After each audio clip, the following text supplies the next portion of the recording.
Elijah and the Prophets of Baal. Chapter 18. After a long time, in the 3rd year, the word of the Lord came to Elijah. Go and present yourself to Ahab, and I will send rain on the land. So Elijah went to present himself to Ahab. Now the famine was severe in Samaria, and Ahab had summoned Obadiah, his palace administrator. Obadiah was a devout believer in the Lord. While Jezebel was killing off the Lord's prophets, Obadiah had taken 100 prophets and hidden them in 2 caves, 50 in each, and had supplied them with food and water. Ahab had said to Obadiah, "Go through the land to all the springs and valleys. Maybe we can find some grass to keep the horses and mules alive so we don't have to kill any of our animals." So they divided the land to make sure they covered it. Ahab went in one direction and Obadiah in another. As Obadiah was walking along, Elijah met him. Obadiah recognized him, bowed down to the ground and said, "Is it really you, my lord Elijah?" "Yes," he replied. "Go tell your master, Elijah is here." "What sin have I committed," asked Obadiah, "that you are handing your servant over to Ahab to be put to death? As surely as the Lord your God lives, there is not a nation or kingdom on earth where my master has not sent someone to look for you. And whenever a nation or kingdom claimed you were not there, he made them swear an oath that they had not found you. And now you say, 'Go tell your master, Elijah is here.' I don't know where the Spirit of the Lord may carry you once I leave you. If I go tell Ahab and he doesn't find you, he will kill me. Yet I, your servant, have worshipped the Lord since my youth. Haven't you heard, my Lord, what I did while Jezebel was slaughtering the Lord's prophets? I hid 100 of the Lord's prophets in 2 caves, 50 in each, and supplied them with food and water. Go tell your master, Elijah is here. He will kill me." Elijah said, "As the Lord Almighty lives, whom I serve, I will surely present myself to Ahab today." So Obadiah went to meet Ahab and told him, and Ahab went to meet Elijah. When he saw Elijah, he said to him, "Is that you, you troubler of Israel?" "I have not made trouble for Israel," Elijah replied, "but you and your father's family have. You have abandoned the Lord's commands and have followed the Baals. Now summon the people from all over Israel to meet me on Mount Carmel, and bring the 450 prophets of Baal and the 400 prophets of Asherah who eat at Jezebel's table." So Ahab sent word throughout all Israel and assembled the prophets on Mount Carmel. Elijah went before the people and said, "How long will you waver between 2 opinions? If the Lord is God, follow him, but if Baal is God, follow him." But the people said nothing. Then Elijah said to them, "I am the only one of the Lord's prophets left, but Baal has 450 prophets. Get 2 bulls for us. Let them choose one for themselves and cut it into pieces and put it on the wood, but do not set fire to it. I will prepare the other bull and put it on the wood, but will not set fire to it. Then you call on the name of your God, and I will call on the name of the Lord. The God who answers by fire, he is God." Then all the people said, "What you say is good." Chapter 18.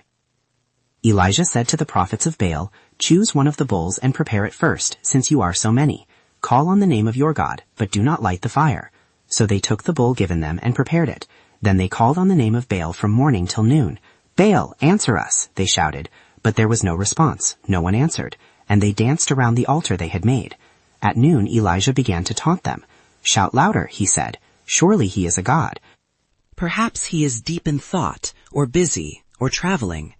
Maybe he is sleeping and must be awakened." So they shouted louder and slashed themselves with swords and spears, as was their custom, until their blood flowed. Midday passed, and they continued their frantic prophesying until the time for the evening sacrifice. But there was no response. No one answered. No one paid attention. Then Elijah said to all the people, "Come here to me." They came to him, and he repaired the altar of the Lord, which had been torn down. Elijah took 12 stones, one for each of the tribes descended from Jacob, to whom the word of the Lord had come, saying, "Israel shall be your name." With the stones he built an altar in the name of the Lord, and he dug a trench around it large enough to hold 2 seahs of seed. He arranged the wood, cut the bull into pieces, and laid it on the wood. Then he said to them, "Fill 4 large jars with water, and pour it on the offering and on the wood." "Do it again," he said, and they did it again. "Do it a 3rd time," he ordered, and they did it a 3rd time. The water ran down around the altar and even filled the trench. At the time of sacrifice, the prophet Elijah stepped forward and prayed, "Lord, the God of Abraham, Isaac, and Israel, let it be known today that you are God in Israel, and that I am your servant, and have done all these things at your command.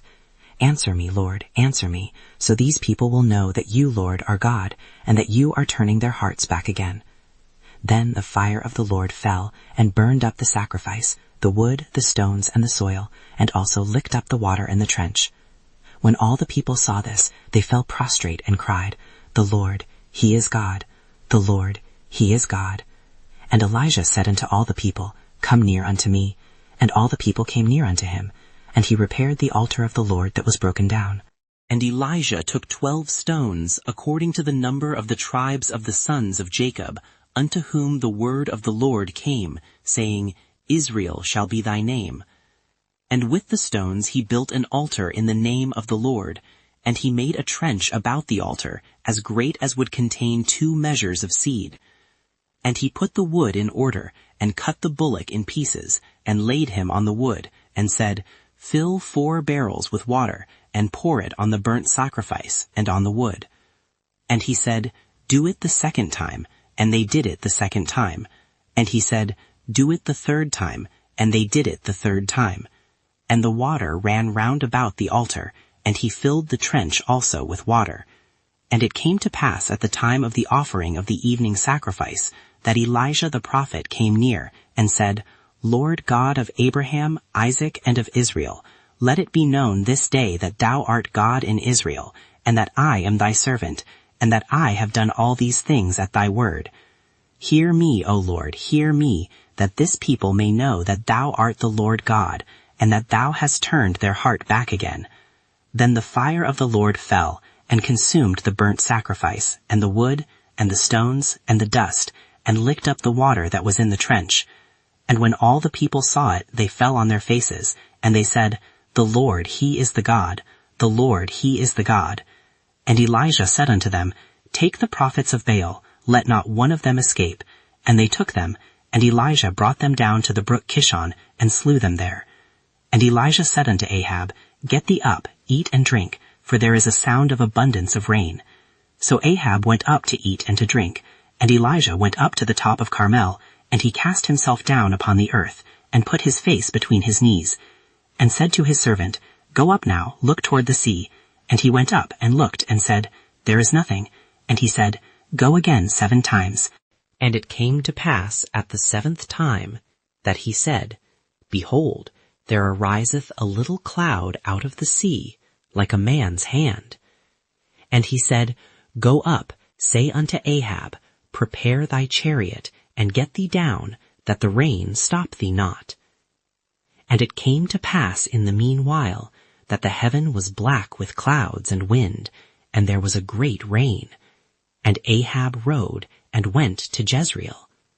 And the hand of the Lord was on Elijah, and he girded up his loins, and ran before Ahab to the entrance of Jezreel.